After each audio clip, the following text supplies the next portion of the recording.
Back to our channel. So today in this video we are going to discuss about how to schedule quarterly estimated taxes online in IRS EFTPS. So without wasting much of our time, let's get straight into the video.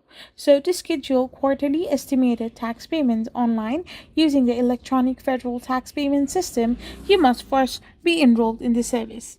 Once you're enrolled, you can log in and use the make a payment feature to set up a single or recurring payments in advance. So first of all you got to do is simply visit the www.eftps.gov website.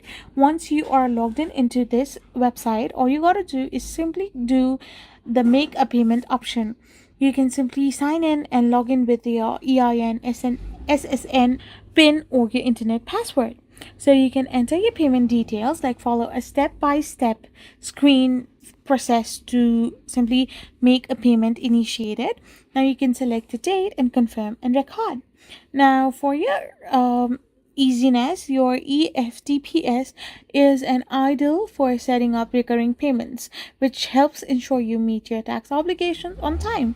You can do modification, cancellation, you can view up to 16 months of your payment history, and also choose an alternative payment option for individual.